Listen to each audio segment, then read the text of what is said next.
La charla de hoy básicamente no es para expresar eruditamente el tema, sino más que nada para hacer una especie de mapa del problema, y en todo caso que después discutamos y generar una serie de preguntas y de reflexiones acerca de ello. El tema es los límites de la ciencia, lo cual ya de por sí es un problema, digamos, ¿no? O sea, reconocer que el conocimiento humano es limitado es una trivialidad, ¿no? Esto es una obviedad. Desde los presocráticos hasta hoy, la filosofía se ha ocupado de administrar, organizar y dar cuenta de estas limitaciones de distintos mundos. O sea que eso es una cosa obvia. Pero cuando uno empieza a hablar o pensar los límites de la ciencia, y bueno, pasan dos cosas básicamente. La primera es que límite de la ciencia es un término polisémico, es decir, hay un montón de cosas que aparecen ahí, y entonces algunas nosotros las vamos a ver.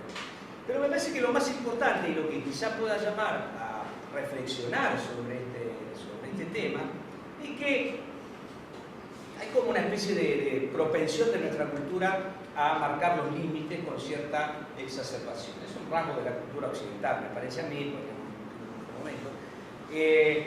Pero quizá en buena parte de las discusiones acerca de los límites, lo más interesante justamente está en que esos límites son difusos y lo interesante son las intersecciones, los cruces, los solapamientos y las conexiones, más que las divisiones. Porque esas divisiones en muchos casos son completamente artificiales, ideológicas, y responden a caracterizaciones que no dan cuenta del fenómeno. Entonces, por ahí, pensando más en términos de interacciones y conexiones, uno puede elaborar alguna idea más interesante, que es tratar de establecer siempre los límites, ¿no? Y yo, uno busca en el diccionario, leo lo que dice el diccionario sobre el límite, dice, cualquier diccionario castellano, dice, término con fin o lindero de reinos, provincias, posesiones, límite geográfico, ¿no? Y en sentido figurado como fin o término. Entonces, límite, ya sea en sentido literal o en sentido figurado, significa o bien aquello de lo cual no se puede pasar, o bien aquello a lo que no se puede entrar, ¿no? En virtud de algún poder soberano, ¿no? Para entrar a un país tiene que entrar documentos. Entonces, hay dos sentidos de límites más o menos establecidos, no en la ciencia, sino en el lenguaje. Es donde no se puede entrar y donde no se puede salir. Entonces me parece que estas dos ideas pueden servir de hilo conductor para analizar el problema de los límites de la ciencia. Entonces yo llamé límites en sentido sin ninguna pretensión valorativa, ¿no? Límite en sentido positivo al primero, límite en sentido negativo al segundo. No es que uno esté bien y el otro esté mal, digo. Simplemente es una cosa estipulativa. ¿Y qué significan los límites en sentido positivo? Y uno ahí encuentra, muchos de ustedes ya hicieron filosofía de la ciencia, otros no, quizá algunas cosas no les van a resultar muy significativas, lo que ya le hicieron sí, pero toda la discusión que se ha dado en la filosofía de la ciencia del siglo XVII, pero básicamente en los últimos 100 años, digamos, el siglo XX, del Círculo de Viena en adelante, tiene que ver con un intento de exacerbar esos límites en sentido positivo. O sea, la ciencia como fortaleza inexpugnable, la ciencia como un imperio epistémico, es decir, el único conocimiento legítimo, validado y acerca del mundo, el único o el mejor y privilegiado, digamos, depende de la postura, pero esa es una idea que circula también, digamos, porque hoy por hoy también esa idea es muy fuerte, pero la filosofía de la ciencia, por lo menos en sus versiones iniciales, digo, 20, 30, 40, se ha ocupado de establecer esos límites. Hay buenas razones para ello, no nos vamos a meter en eso, ya sería demasiado detalle, pero de lo que ha intentado toda la visión estándar de la filosofía de la ciencia es separar tajantemente, establecer unos límites absolutamente infranqueables entre la ciencia como un sistema denunciado, neutral y objetivo, y el resto de las manifestaciones de la cultura humana, ¿no? Así, por ejemplo, una de las definiciones estándar que se sigue repitiendo es la distinción clara entre contexto de descubrimiento y contexto de justificación. O sea, el contexto de justificación son todos esos elementos que sirven para validar el conocimiento científico, el conocimiento adquirido, las leyes científicas, las teorías científicas. Y el contexto de descubrimiento serían todas las condiciones históricas en las cuales se produce ciencia. Cuando digo condiciones históricas, digo sociológica, cultural, económica, psicológica, los prejuicios, en fin, todo eso que la vida humana, digamos. Bueno, esa primera formulación estándar lo que intenta hacer es elaborar unos criterios que permitan aislar completamente la ciencia como un producto terminado, neutro y objetivo, con una valoración empírica o con un fundamento empírico, de todo eso otro que siempre es visto como lo negativo, lo refractario. Los éxitos de la ciencia son resultado del uso correcto de la racionalidad científica, y los errores son el producto de la sociedad que es retardataria, ¿no? Siempre más o menos ese sería el esquema. Entonces, eso por supuesto que enseguida empezó a ser criticado rápidamente, ¿no? Dentro de la misma tradición de la filosofía de la ciencia empieza a haber críticas, y ya en los años 60 estas críticas se hacen muy fuertes. Aparecen los llamados nuevos filósofos de la ciencia, que empiezan a plantear otro tipo de cosas. El más famoso es Thomas Kuhn, pero hay otros. Y lo que empieza a pasar es que se empieza a disolver esta distinción. ¿Por qué? Porque estos nuevos filósofos de la ciencia empiezan a sostener que la historia de la ciencia es importante, no solamente como un depósito de anécdotas, lo cual no sería nada interesante, sino que en el sentido de que las prácticas científicas son las que validan el conocimiento.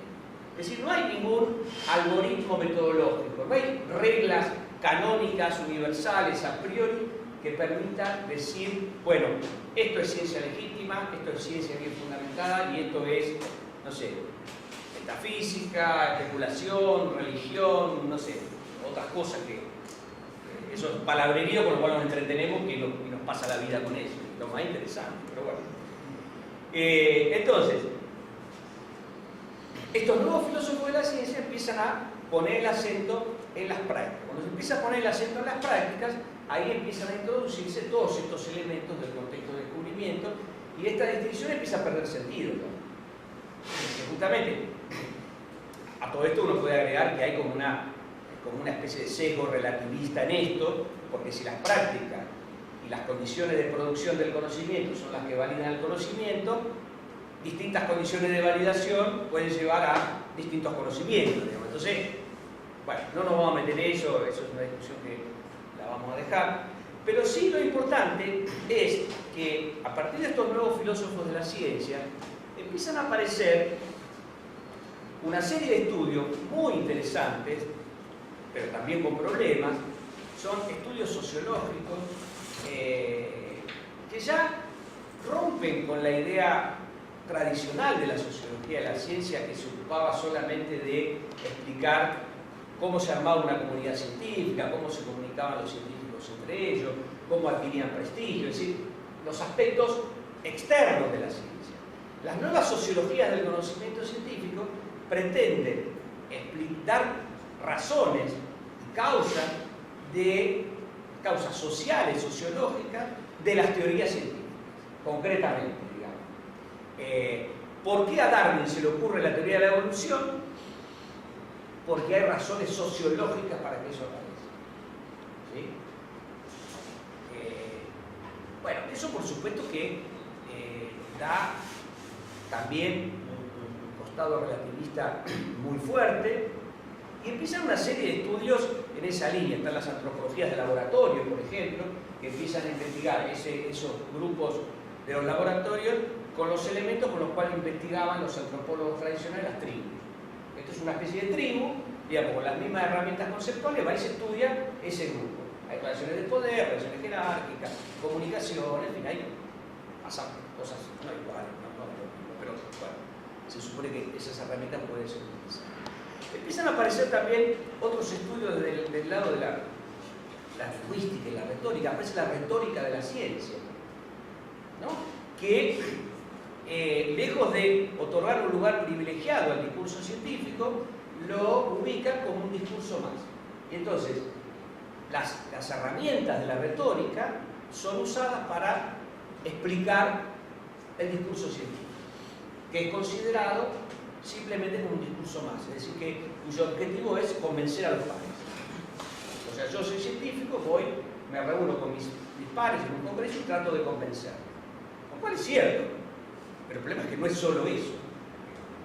Bueno, todos estos estudios que tienen un componente, insisto, todo esto comienza a aparecer en 1970, 1980, digamos, en pleno auge de la posmodernidad, del relativismo, de todo este tipo de cosas, y son posturas que digo, son útiles porque han dado como resultado estudios muy importantes y muy interesantes sobre cómo funciona la comunidad científica, nuevos estudios sobre la historia de la ciencia ya con una valoración distinta, ya no esa historia tradicional donde es una especie de línea de tiempo donde están los descubrimientos e inventos, ¿no? Sino que donde se reproducen los errores, porque es muy importante el error. Si no, la historia siempre es la historia de los campeones, los exitosos. Bueno, eso es una historia fantasiosa. Entonces, la historia de las discusiones son historias más científicas, podríamos decir, una historia empírica un poco más apegada a lo que ha pasado, ¿no? Bueno, ¿a qué viene todo esto? Yo diría que todo esto que ha pasado, dejo algunas cosas porque hoy la filosofía de la ciencia hoy en día, digamos, ya no se ocupa de esa, ya no es más una filosofía general de la ciencia, es más una filosofía de la ciencia, no existe más eso. Eso es historia de la ciencia. La filosofía de la ciencia es historia de la ciencia. Hoy la filosofía transita por otros lados, transita por lo que se llaman filosofías especiales de la ciencia. Por ejemplo, filosofía de la biología, que es lo que digo yo, pero hay filosofía de la física, filosofía del psicoanálisis, filosofía de la ciencia social, que tienen otra relación con el conocimiento científico. Bueno, esto lo dejamos de lado.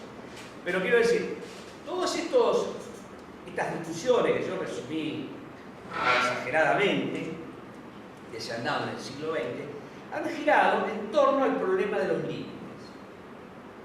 Los primeros tratando de establecer esos límites de manera definitiva, clara y taxativa. Es decir, bueno, esto es la ciencia, así se valida, así se construye, esto es ciencia, y todo lo demás, bueno, esto es otra cosa, eso es la cultura, bueno, es otra cosa.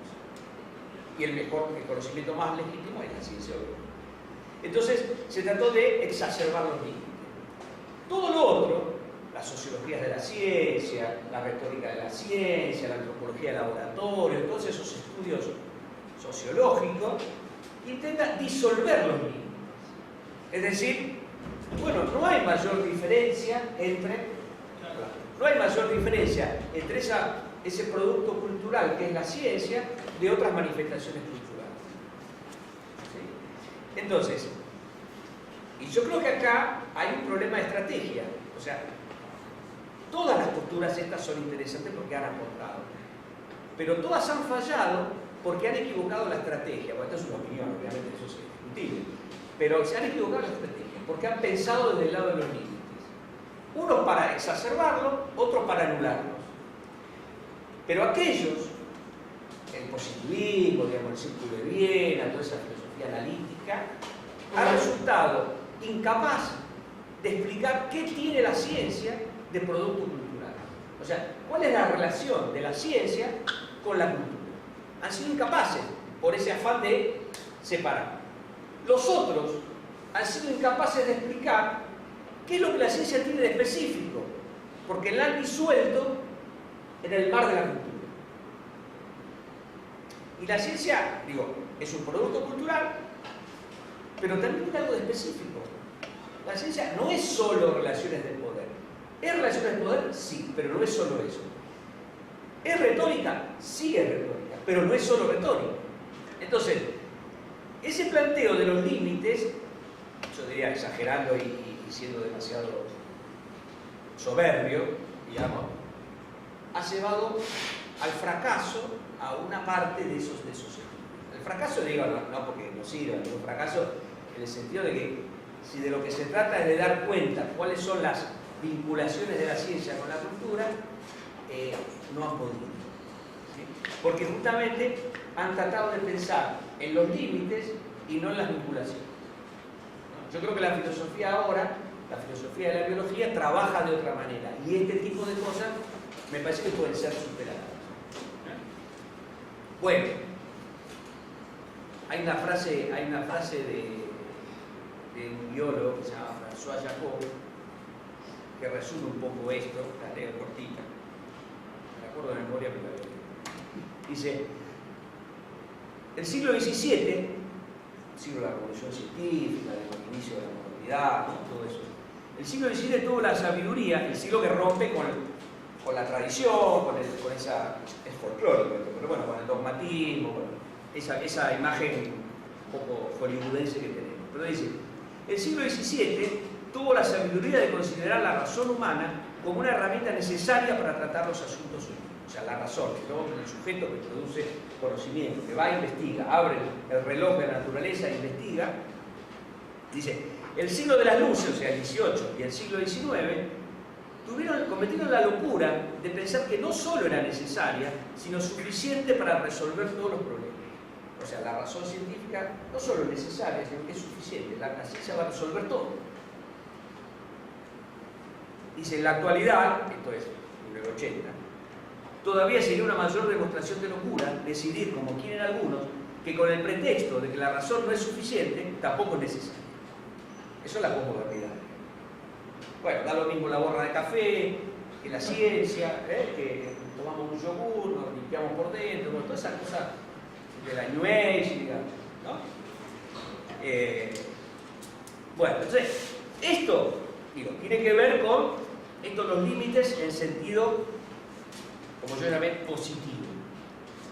Que insisto, me parece que buena parte de las insuficiencias tiene que ver con pensar solo en términos de límites. Bueno, después están los límites en sentido negativo, es decir, ¿cuál sería los límites en sentido negativo? Aquellos que expresan un lugar donde la ciencia no puede entrar o no tiene nada para decir, o límites, porque son todas cosas externas, son no científicas. Y ahí aparecen muchas cosas. Por ejemplo, una de las cosas que aparece cada tanto es el fin de la ciencia. Hay varios libros que cada tanto aparecen, se llama siempre el fin de la ciencia, ¿no?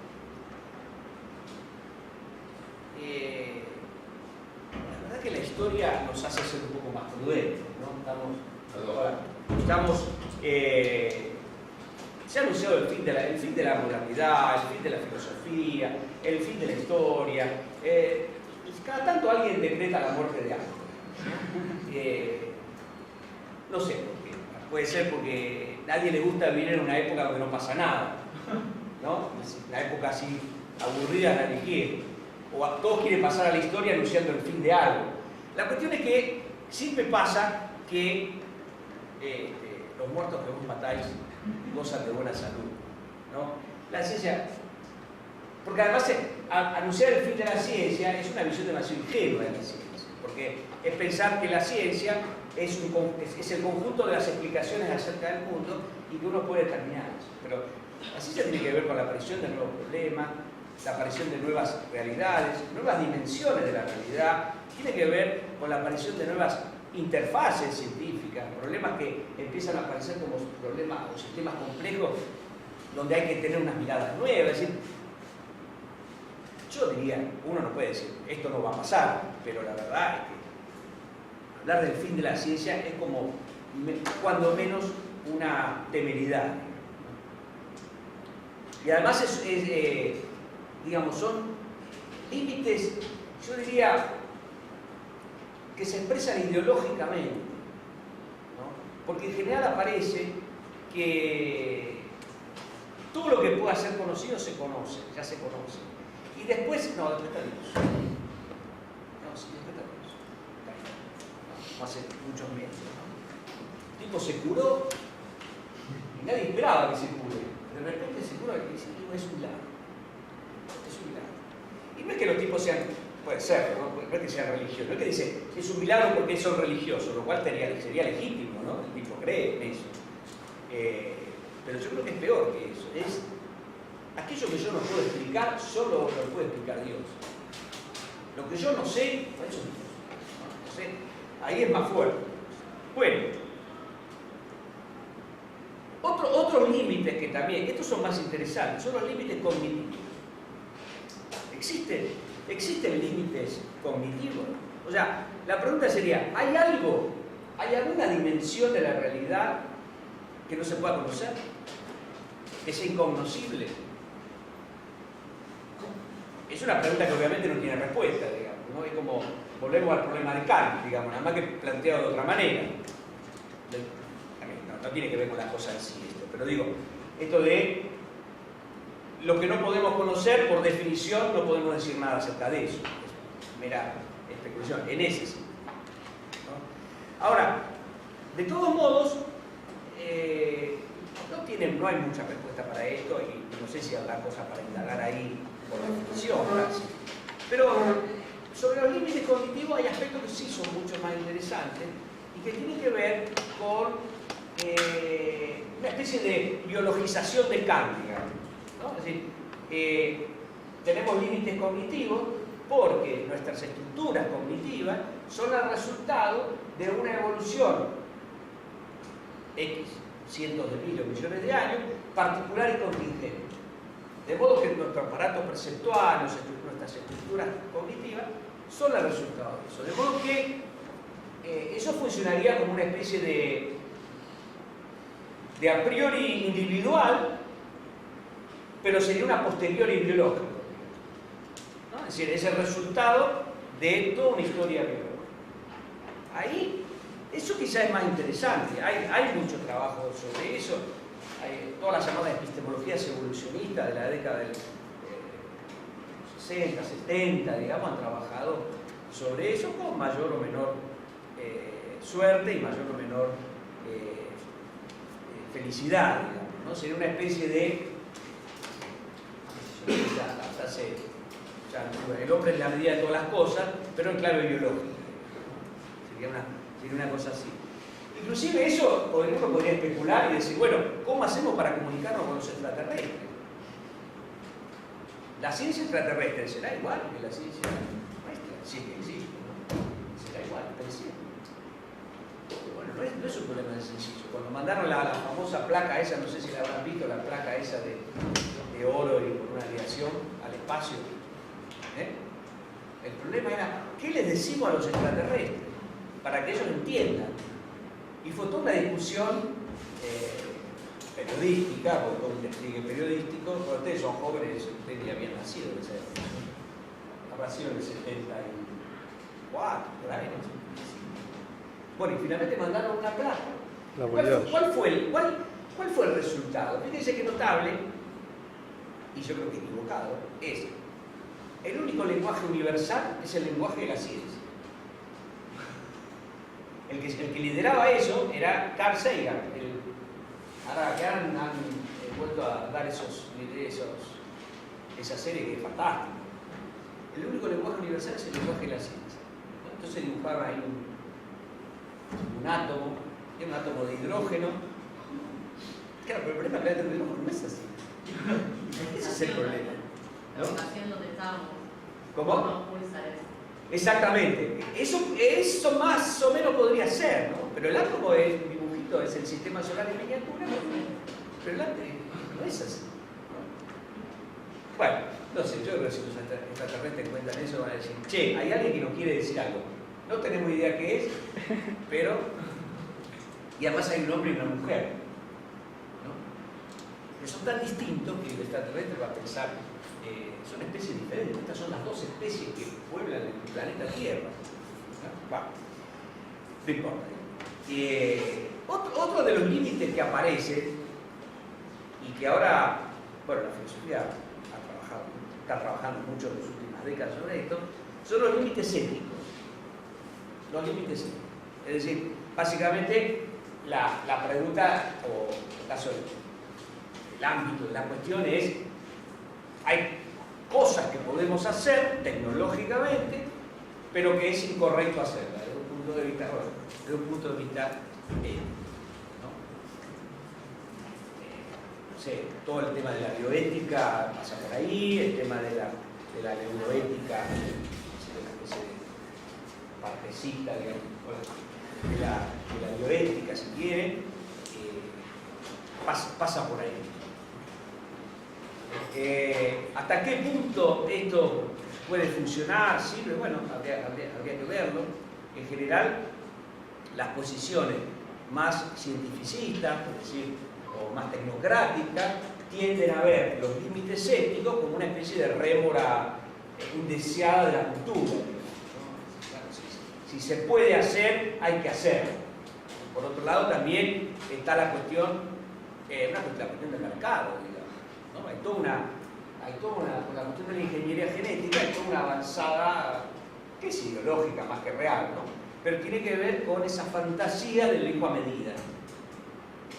Pensar que, no lo vamos a discutir acá, es más ideológico que factible eso, pero no importa.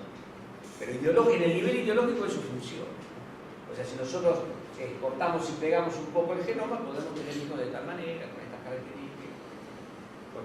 Y sobre eso hay discusiones bueno, más o menos importantes, más o menos largas. Fíjense que cuando estamos en estos campos, en este campo de la ética, por ejemplo, y otros que vamos a ver después, se trata de problemas que surgen de la actividad científica, pero que no son problemas estrictamente científicos. Es decir, el aborto no es un problema técnico, no es un problema médico el aborto. El aborto, en todo caso, bueno, tendrá que ver con las creencias, con las convicciones de las personas, y algunos estarán por la despenalización, otros no. Pero no es un problema científico. No hay nada que puedan decir los científicos sobre el aborto. Nada que puedan decir los científicos sobre el concepto de persona, donde se discute a ver si le damos unas semanas o si lo prohibimos siempre, digamos, ¿no? La ciencia no tiene nada para decir sobre eso. Ahora, fíjense que acá estamos hablando, volvemos otra vez, estamos hablando de interfaces, que no se puede separar. Entonces, pensar en términos de límites nos lleva por caminos equivocados. Bueno, los límites de incumbencia son parecidos a los límites éticos, los límites de incumbencia. ¿Qué significa eso? Y volvemos a la frase de Jacob. Es decir, la locura de pensar que la ciencia tiene respuesta para todo, ¿no? Probablemente, bueno, todas las posturas cientificistas, positivistas de la ilustración hasta hoy, digamos, están marcando que la ciencia tendría respuesta, y si no tiene respuesta ya la va a tener. O sea, te sentís mal, tomando una pastilla te sentís mal. Toda la fantasía farmacológica tiene que ver con la felicidad humana. O sea, nos sentimos mal, tomamos una pastilla y nos mejoramos. Si no, tomamos un yogur, eso nos hace ir de cuerpo y con eso avanzamos bien. Bueno, el problema es que, bueno, yo lo trabajo mucho en los cursos, los que han cursado conmigo lo habrán visto, todo el tema de todos los intentos de la primera mitad del siglo XX de mejorar la especie o mejorar la raza, ¿no? En la convicción de que la mejora, entre comillas, de la especie humana es un problema biológico que se hace seleccionando los mejores y haciendo que los inferiores o los degenerados no tengan resistencia. Como si eso fuera a resolver los problemas humanos. Bueno, lamentablemente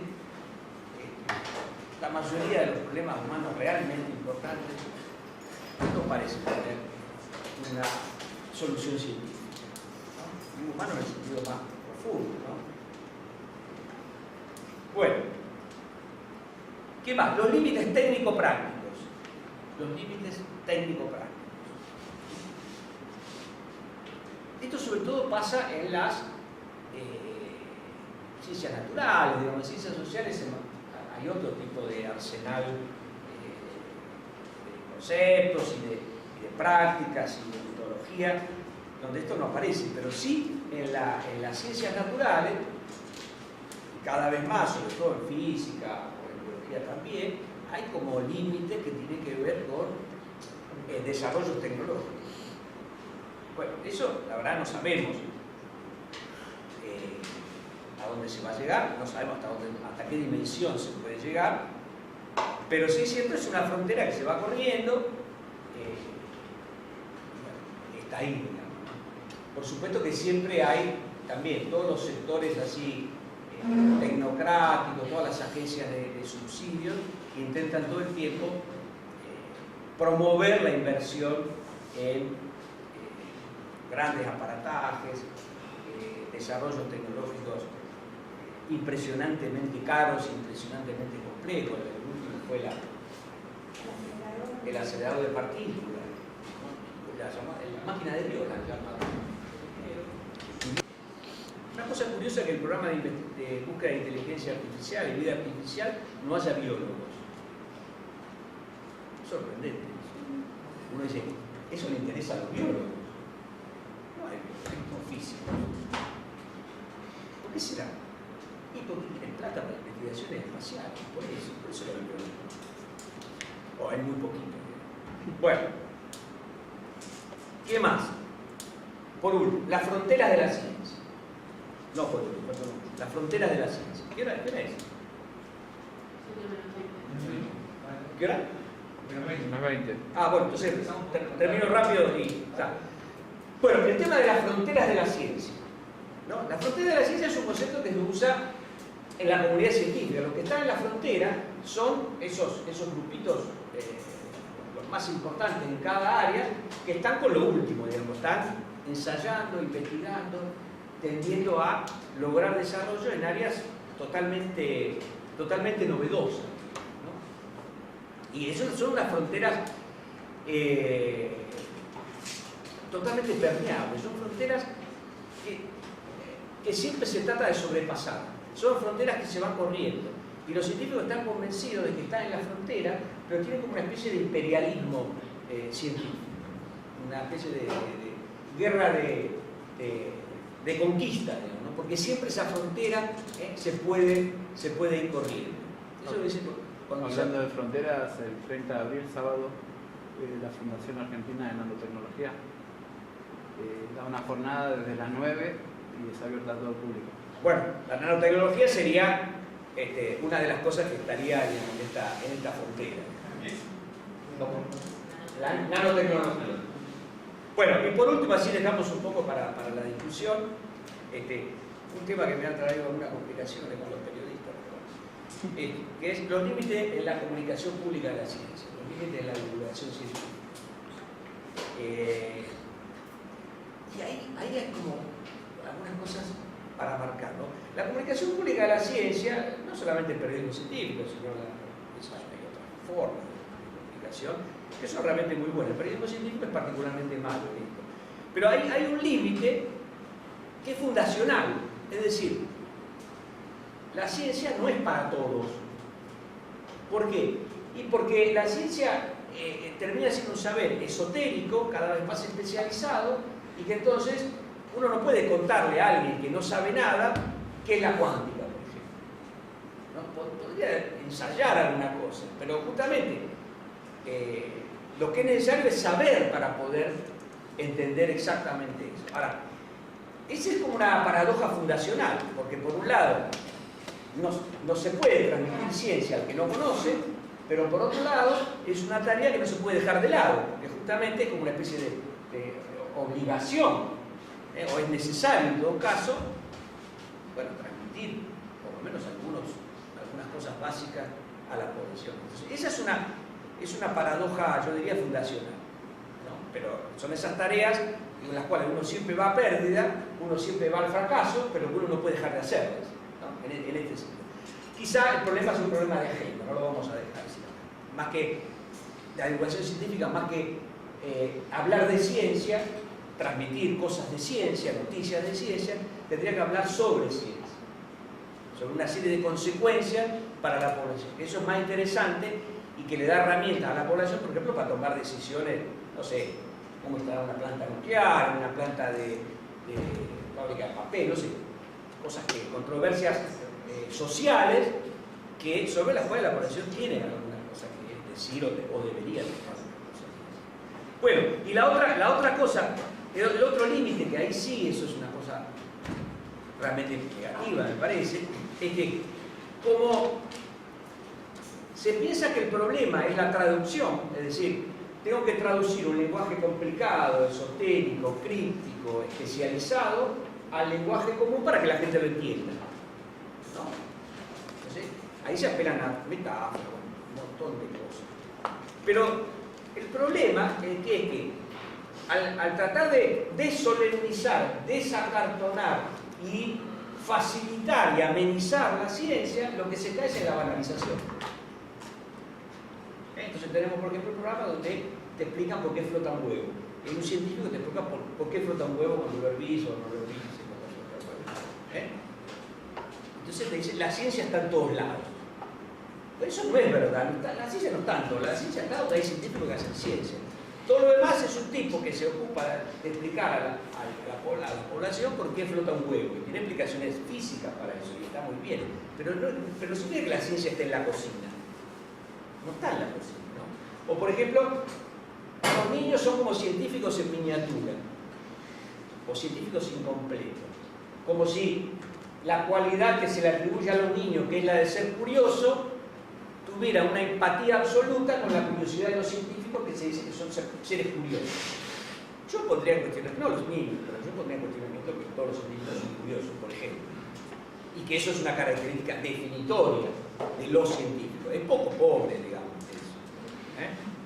Bueno, digo, ahí no sigo porque esto me generó muchos problemas con los periodistas científicos, pero que me odian. Y está bien, me hacen bien. Hay mucha gente, obviamente hay mucha gente que me odia. Bueno, digo, podríamos seguir, pero no sé, me parece que por ahí es mejor que si alguno quiere decir algo, comentar.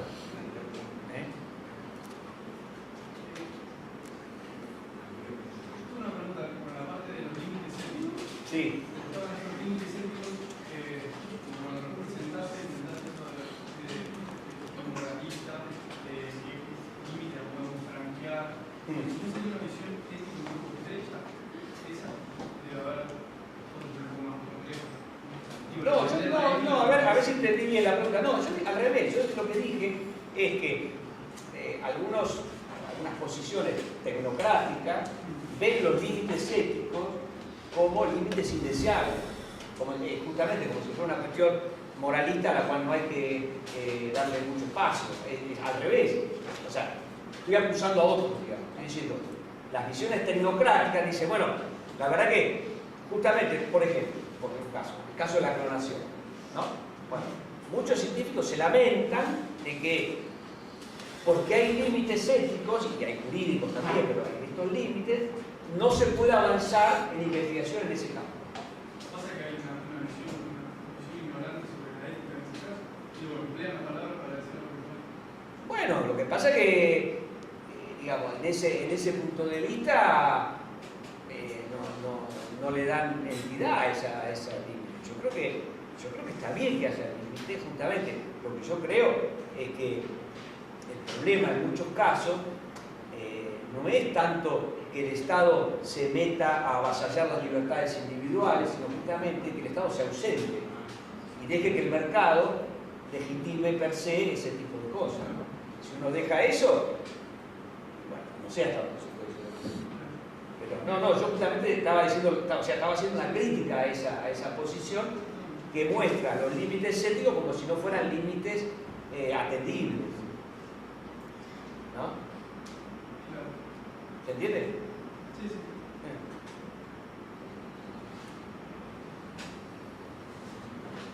Voy a hablar de progreso en la ciencia? O sea, cuando se instala un nuevo paradigma científico, ¿ese paradigma científico soluciona los problemas del paradigma anterior o establece nuevos? Mirá, en ese contexto que vos estás señalando, digamos, que tiene resonancias así de Kuhn, digamos, ese tipo de... Es una de las visiones acerca del progreso, no es la única.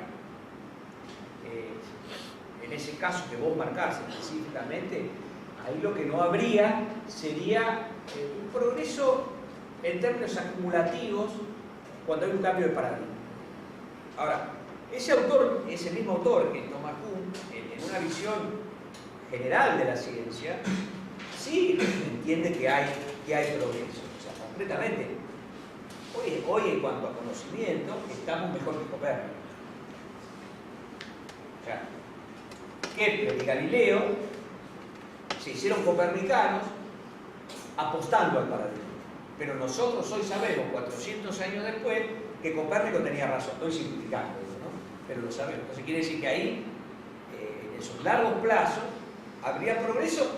A ver, progreso en el sentido de tenemos más información y conocimiento acerca del mundo.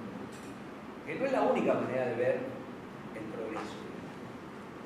Hay otras maneras de ver. Esto es una discusión bastante complicada, bastante difusa. Hay que definir el progreso. Por progreso, digamos, técnicamente significa que voy de A a B, donde B es mejor que A. ¿Sí? Entonces, ¿qué es B? Y, por ejemplo, me gradué. ¿Estoy mejor? Y sí, porque me gradué. ¿Qué es B? Estoy más, no sé, cualquier cosa. Pero hay que definir B. Y la acumulación de conocimiento es progreso. Y bueno, en algún sentido sí. En otro sentido no estoy tan seguro. Con todo esto que sabemos. ¿Conocen el cuento de Borges de la biblioteca de Babel? En la biblioteca de Babel están todos los libros. Pero todos los libros escritos, todos los libros por escribir, todos los libros en blanco, todos los libros de lo que se les ocurre, es infinita. Inclusive están todos los libros de lo que les va a pasar a cada uno de ustedes, digamos, a mí también. Ojalá lo tuvieran. Entonces, claro, y la gente está por la biblioteca de Babel enloquecida, tratando de buscar el libro que dice qué es lo que va a pasar. Pero no lo encuentran, porque la biblioteca es infinita y nadie sabe dónde está. Entonces, digamos, toda esa avalancha de información no se puede encontrar nada, ¿no? Es como la censura de los medios hoy. La censura hoy pasa por abrumarlos con información. No pasa por esconder la información, sino por abrumarlos. Es tanta información, da lo mismo. Da lo mismo una revolución, que una BD que se peleó con el novio, todo lo mismo. Entonces, pero bueno, no lo vamos a ver acá, pero el tema del progreso, somos mejores ahora que tenemos más ciencia. Esa es una discusión de Kant, digamos, de hace 250 años. Kant, Rousseau también discutió eso. Somos mejores éticamente, políticamente, que sabemos más. Ahí también tenés una discusión donde plantear los términos de límites te lleva a no entender bien el fenómeno. Podría decirse que ciencia y filosofía tienen como objeto lo humano. Y segundo, ¿podría decir cuál es la visión que tiene la ciencia con respecto a la filosofía? Hagamos un seminario.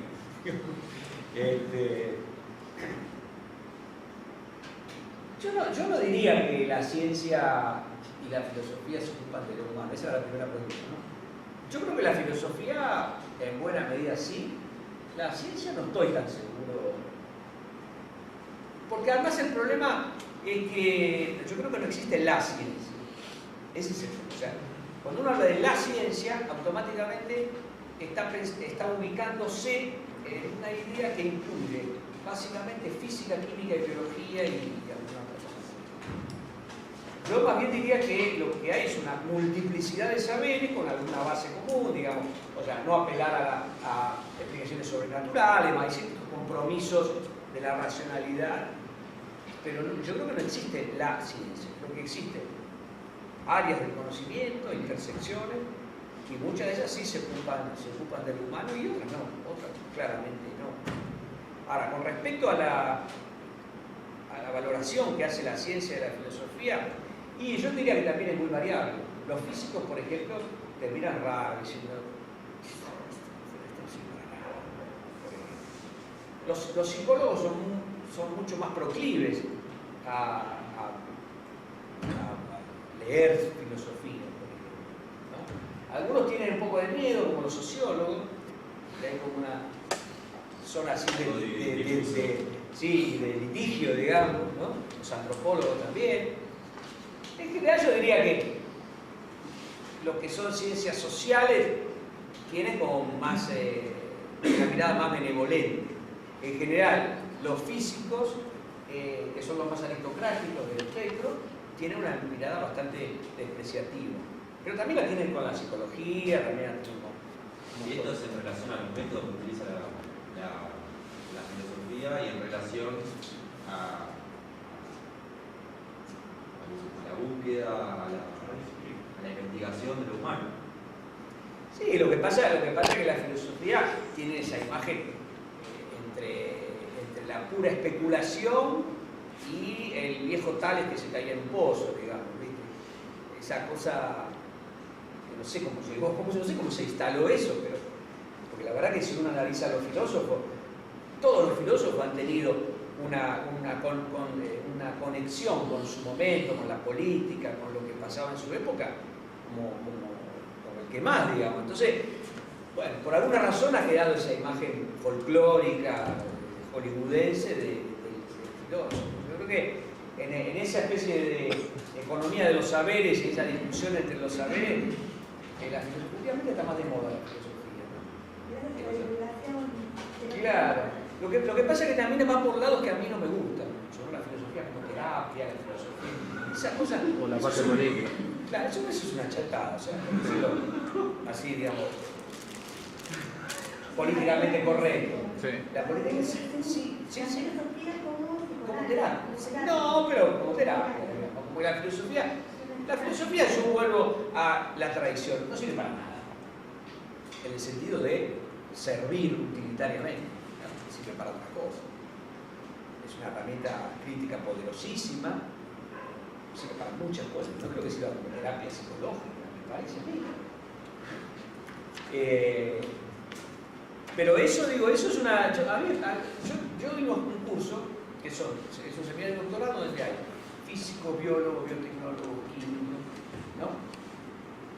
No quiero ser autorreferencial, pero digo porque la primera reacción, la primera clase es tenemos que bancar en dos materias con estos tipos, ¿no? Y después como que algunos hacen algún clic y entonces empiezan a pensar que alguna de las cosas que uno les dice y una especie de desarmar esos dispositivos ideológicos que tienen los científicos les sirve. Pero en general tienen una actitud muy refractaria.